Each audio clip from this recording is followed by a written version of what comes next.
Perjalanan kali ini akan membawa saya mengunjungi kampung-kampung tradisional di Sumatera yang lengkap dengan peradaban dan budayanya.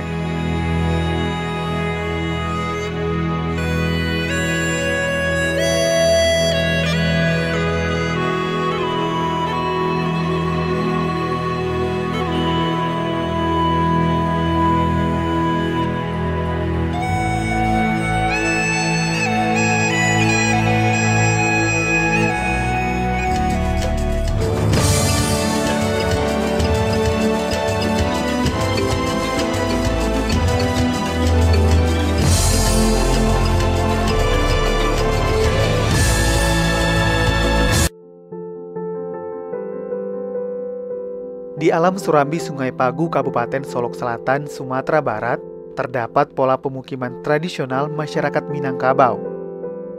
Perkampungan ini bernama kawasan Saribu Rumah Gadang, sebuah muaro labuah tempat bermuaranya adat suku Minangkabau. Disebut Saribu Rumah Gadang bukan berarti jumlahnya ada 1000, melainkan hanya julukan yang disematkan oleh putri sulung Bung Hatta, yakni Mutia Hatta.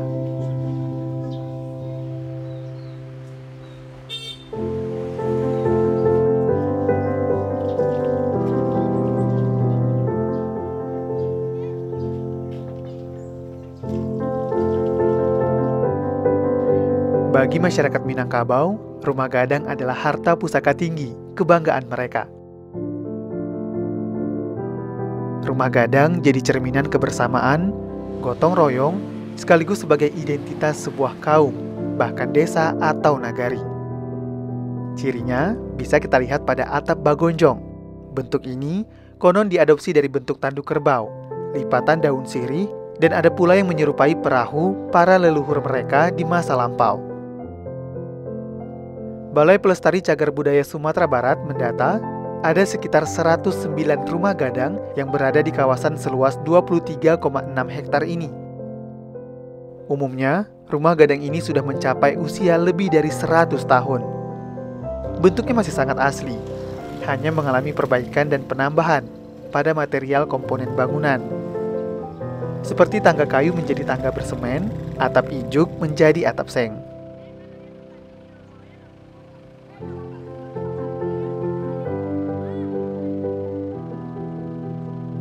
Latar belakang menumpuknya rumah gadang di kawasan ini karena sejarah Nini Nan Salapan dan Nini Anam Puluh Kurang Aso yang bermukim di kawasan ini. Kedua Nini ini punya bermacam kaum atau klan. Namun, hanya ada 4 suku besar yang menghuni daerah ini. Terdiri dari suku Melayu, suku Panai, Tigolareh, dan Kampai. Nah, dari beragam persukuan ini, masing-masing membangun rumah gadangnya sendiri sebagai hunian. Semakin lama, peradaban mereka akhirnya semakin berkembang.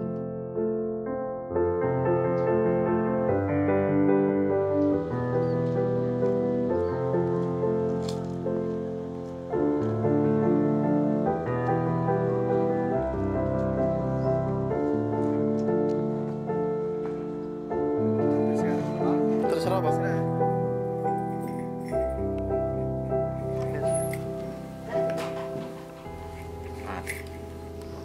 Assalamualaikum. Waalaikumsalam. Bapak, apa kabarnya? Kabar baik. Riza, Pak, dari Daai TV.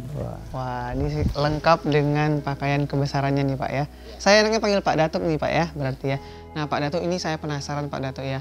Kenapa nih rumah gadang kita bisa bertumpuk di satu lokasi nih Pak Datuk? Apa mungkin sejarah yang melatar belakanginya? Kalau itu menandakan di sini sehingganya banyak rumah gadang bertumpuk di sini kan. Itu tergantung kepada jumlah ninik mamak.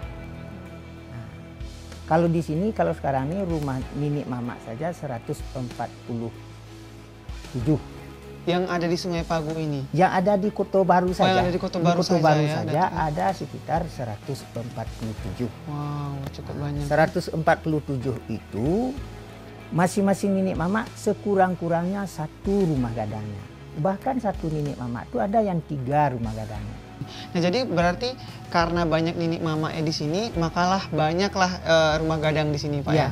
Nah Pak, jadi asal usul ya Pak ya, leluhur kita yang dulunya berpindah dari satu tempat ke akhirnya membawa budayanya ke sini membangun rumah gadang, itu dari mana Pak asalnya keturunan kita yang ada di sini? Kalau menurut tambo adat kan, ini yang pertama dulu ada seseorang, gelarnya saya nggak tahu, lupa saya. Itu dari Pagaruyung. Dari Batu Sangkar berarti Ya, Pak? dari Pagaruyung. Sudah tuh kembali dia, sudah tuh datang yang disebut orang Inyak Nan Salapan. Inyak Nan Salapan. Ya, yang disebut orang dulu menurut tambo Inyak Nan Salapan. Nah, itu namanya. Sudah tuh Inyak Nan Salapan itu tidak menetap di sini, kembali dia ke Pagaruyung. Baru dia informasikan di daerah selatan ada daerah yang luas, ada yang tanah yang luas di sana. Ayo kita ke sana. Sudah itu barulah dari Pagaruyung turun ke arah ke selatan sebanyak 73 orang. Yang 73 orang, yang 13 tinggallah di Solo. Ke Muara Labu itu hanya 60 orang. 60 orang dalam perjalanan dari Kubuang Tigowale sampai di daerah Surian, meninggal satu orang yang disebut orang Pisau Hilang. Pisau Hilang. Dari yang 60 tadi ya Pak ya? Ya, tinggal satu, meninggal satu. Sudah tuh yang 59 berangkatlah ke sini. Berangkat di sini, inilah yang berkembang sampai sekarang.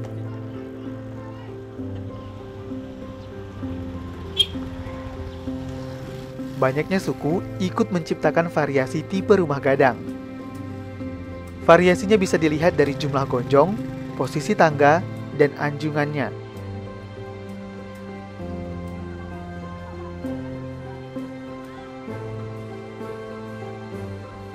Perbedaan jumlah gonjong menunjukkan asal-usul pemilik rumah gadang. Letak tangga yang berbeda, gambaran himpunan persukuan pemilik rumah, dan anjungan menggambarkan martabat atau tingkat penghulu adat pada kaum pemilik rumah.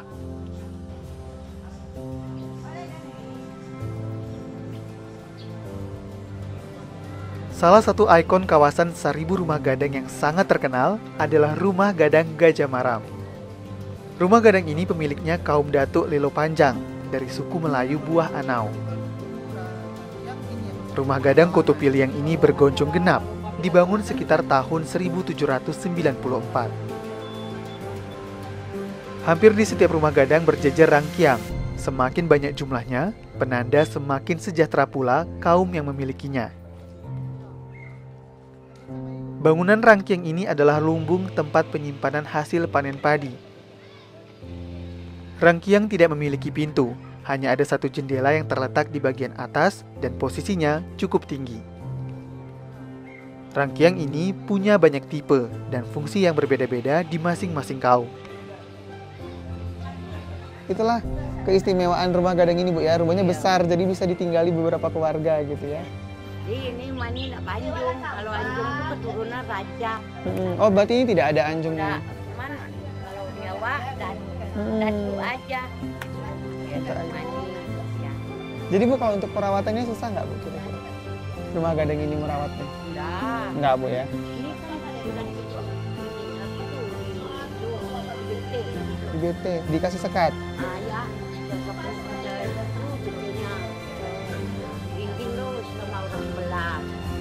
Semakin masuk ke dalam, kami menemukan rumah gadang panjang. Ini adalah rumah gadang terpanjang yang ada di kawasan ini. Karena panjangnya, rumah gadang ini sampai memiliki 3 buah tangga, menaungi lebih dari 3 keluarga dari suku Bariang sejak turun-temurun. Sebagai Muaro Labuah, tempat bermuaranya adat dan budaya suku Minangkabau, kawasan ini memiliki identitas lewat seni dan tradisi. Menyambut tamu dengan kesenian tradisional adalah suatu kegembiraan dan rasa hormat bagi masyarakat lokal kepada para pendatang. Tari tempurung ini misalnya, tari tradisional Solok Selatan yang terus dilestarikan Bundo Kanduang di kawasan 1000 rumah gadang. Jadi jangan heran kalau penarinya pun adalah para Bundo Kanduang yang sudah berusia 40-an tahun. Tarian tempurung biasanya dipertunjukkan di acara-acara adat maupun penyambutan tamu. Suara tempurung saling beradu, dipadu dengan iringan para pemusik yang menabuh gendang dan talempong.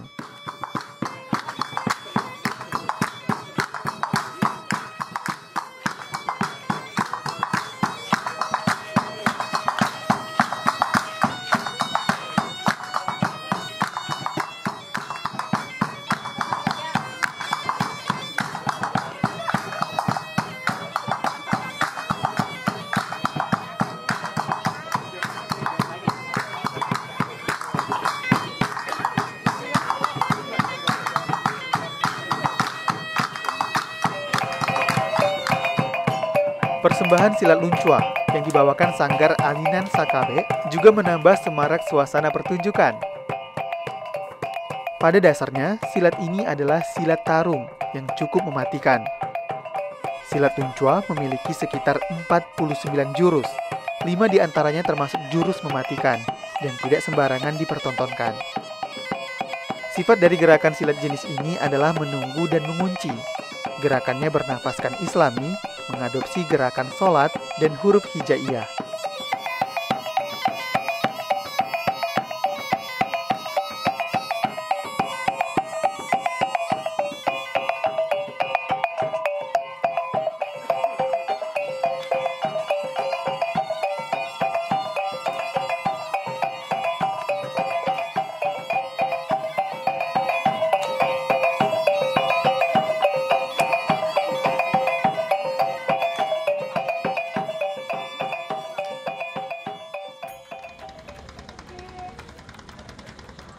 Saya bergerak ke Sumatera Selatan. Reputasi Palembang sebagai pusat perdagangan mempercepat syiar Islam lewat hingar-bingar pedagang asing yang masuk, khususnya pedagang dari Timur Tengah. Karena roda perdagangan bergulir pesat oleh pedagang Arab, Kesultanan Palembang akhirnya memberi mereka izin untuk bertempat tinggal di daratan Palembang. Dari sinilah, gerbang akulturasi budaya di kota Palembang terbuka lebar. Kawasan 13 Ulu ini adalah salah satu hunian tertua warga etnik Arab di Palembang. Usianya sekitar 300-an tahun.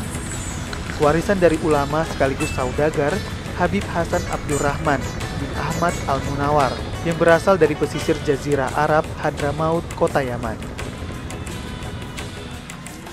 Perkampungan ini disebut sebagai Kampung Arab atau Kampung Al-Munawar, diambil dari nama suku sang pendiri. Untuk bisa tiba di kampung yang luasnya sekitar 1,7 hektar ini, bisa ditempuh lewat jalur darat dan sungai. Kampung Arab ini dulunya dihuni oleh para pedagang besar yang kaya. Mereka pedagang kain linen terbesar, memiliki kapal dagang sendiri. Dari hasil penelitian, pola permukiman kawasan ini masih tergolong tradisional. Ditandai dengan ruang terbuka, yang dikelilingi hunian berarsitektur tradisional dan lorong pemukiman yang memanjang. Assalamualaikum Pak Muhammad. Apa kabarnya Pak? Wah, akhirnya ketemu juga di sini ya Pak ya. Mengenai sejarahnya sendiri Pak, kenapa beliau itu memilih tempat ini sebagai lokasi penyiaran agama Islam pada saat itu dan bermukim juga di sini? Ya. Nah itu juga kalau kita kaji memang sedikit agak rumit ya. Mereka dari Yaman itu mereka berduyun-duyun datang ke Indonesia, bahkan ada terpencar, ada yang di Sulawesi, ada di Semarang dan lain sebagainya. Nah, Habib Abdurrahman ini memang memilih apa memang betul pada waktu memang mereka terdampar di Pulau Bangka atau gimana? Yang jelas yang kita tahu mereka ini datangnya dari Bangka, dari Yaman ke Bangka. Berarti tempat persinggahan awalnya itu di Bangka? Ya awalnya sih Bangka ya. Oke. Tapi nggak begitu lama di Bangka dia. Kemudian akhirnya sampai sini dan akhirnya tertarik dengan daerah ini apa tuh Pak? Nah itulah, karena menurut yang kita tahu, mereka itu memang mensiar agama itu keliling. Artinya di Pulau Bangka mereka udah cukup lumayan mengajarkan apa yang mereka ajarkan kepada masyarakat sekitar. Nah, akhirnya mereka keluar, kayaknya udah cukup kayak yang di Pulau Bangka, berjalan lagi ke Palembang. Ya, tadi kan di kampung sini tidak hanya Al Munawar Pak ya, tapi juga ada bermacam suku juga saya dengar dari Yaman. Nah ini suku apa saja dan seperti apa kehidupan berbaur dengan mereka di sini Pak? Memang suku di sini kan awalnya suku Al Munawar. Karena mereka datang dari Yaman itu mempunyai suku masing-masing. Begitu dia singgah di satu tempat, dia bikin kampung ataupun bikin rumah, sukunya Al Munawar misalnya. Sampai sekarang suku Al Munawar ini. Nah ini lokasi Al Munawar. Terus berikutnya di sebelah, misalnya kampung sebelah atau kampung lain, itu mempunyai suku-suku juga yang sama, tapi sukunya berbeda. Mereka menamakan suku-suku apa, ada Al Asgab, ada Al Habsi, ada Al Haddad dan sebagainya. Jadi sebenarnya ada berapa banyak total suku yang ada di sini Pak? Kalau kita hitung di seluruh Indonesia, berdasarkan yang saya tahu itu ada 64. 64. Wow, 64. Kalau yang di Palembang ini sendiri Pak, yang di daerah sini sendiri? Kalau di Palembang paling ada cuma paling belasan kali. Belasan suku ya Pak ya. Oke. Tapi yang di domisili suku Sahab, Alkap, dan suku Asgab. Pak, saya mau lihat juga koleksinya yang ada di dalam ya Pak ya. Yuk, Oh Pak. iya.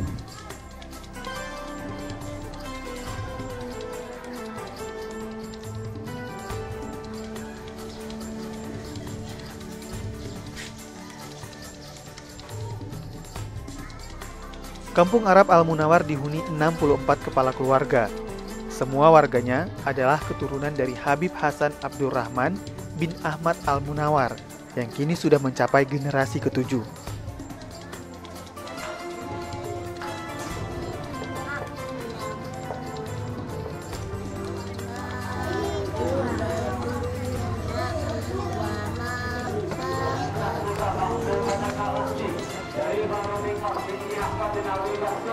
Warga di sini punya ideologi tentang sebuah kemurnian garis keturunan. Mereka hanya menikah sesama suku Arab saja. Perlu diluruskan, ini bukan soal eksklusivitas, rasisme, apalagi mendahului ketentuan jodoh dari sang halim. Tapi, ini cara mereka menjaga serta mempertahankan populasi dan kemurnian garis keturunannya.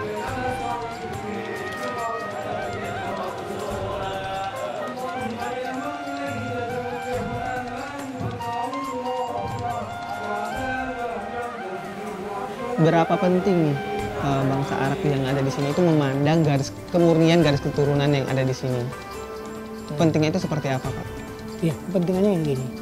Karena untuk dari dulu sampai sekarang apabila artinya kalau laki-laki kita kawin sama orang luar itu bertambah. Orang Arab itu artinya bertambah. Sebaliknya perempuan juga kalau dengan kawin orang luar kita menghilangkan salah satu keturunan. Nah sekarang juga dari dulu sampai sekarang itu sudah sedikit demi sedikit menghilang.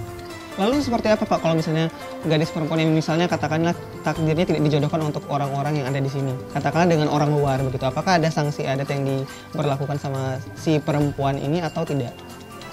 Sebetulnya sanksi sih nggak ada. Namun kerugian bagi perempuan yang nikah. Kerugiannya? Apa Pak kira-kira kerugiannya? Kerugiannya jelas dia untuk bercampur dari awalnya, dari kecil sampai besar, orang tua sudah mendidik mereka, tadinya bersama-sama. Setelah dia nikah sama dengan yang luar, dia harus keluar dari berpisah dengan keluarga.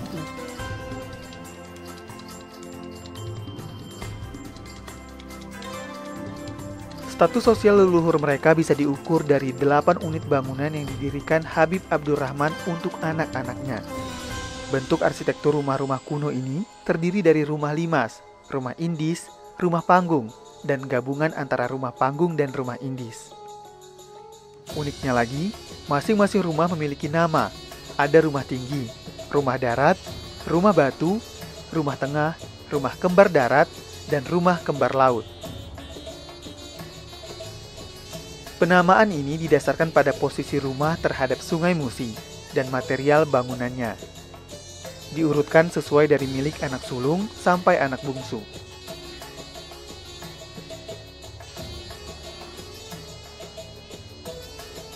Hal yang spesial ketika berkunjung ke sini adalah dijamu kuliner khas Arab, nasi kebuli atau nasi minyak.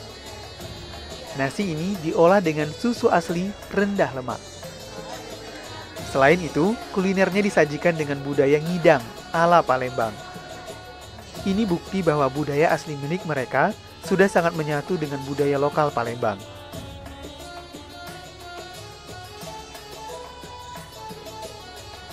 Jadi kalau misalnya kuliner yang khas dari sini itu apa Pak berarti yang jadi andalannya lah? Oke, di sini jadi andalan sementara ada nasi kebuli, nasi minyak seperti biasa, masakan khas Arab.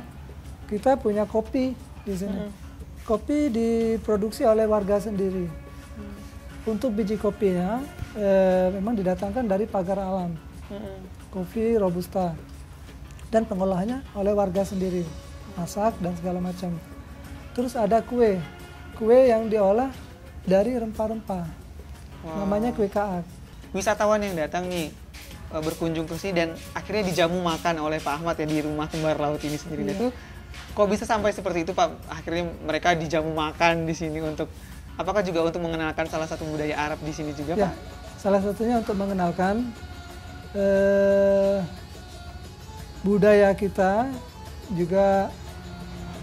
Ya, mengekspos daripada bangunan tuanya. Oke, jadi ada pengenalan rumah kembar laut ini sendiri juga dan makanan juga Pak Ahmad ya. Terutama di Kampung Al-Munawwar ini. Oke. Nah, apakah tidak ada kekhawatiran gitu untuk budaya Kampung Arab ini sendiri mungkin bakalan luntur ketika mulai masuk wisatawan asingnya ataupun dari luar gitu yang membawa budayanya sendiri? Nah, justru kita kebaliknya. Kita di sini menerapkan budaya-budaya yang ada di sini karena kita di sini masih menjaga adat dan tradisi di sini.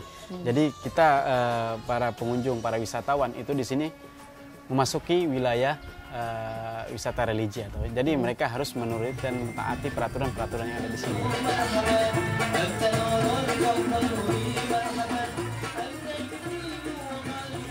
Gambus adalah kesenian asli dari daerah asal mereka. Kesenian ini biasanya diiringi dengan lagu bernuansa Timur Tengah dan berirama padang pasir. Sedangkan untuk liriknya bertemakan Islami. Gambus biasanya hadir dalam perayaan acara-acara besar bagi mereka. Selain gambus, masyarakat Kampung Arab di sini juga masih melestarikan kesenian hadrah dan marawi.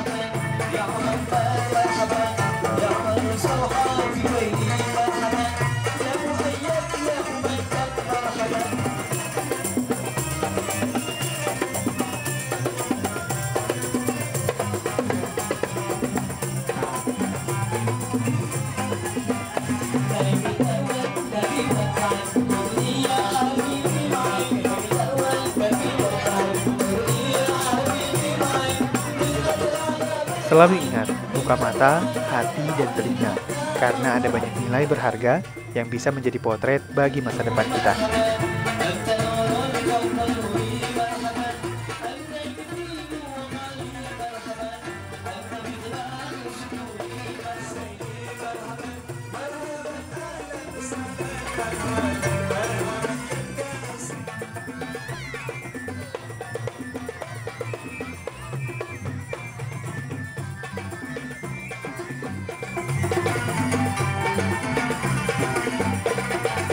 Ya Habibi ya Muhammad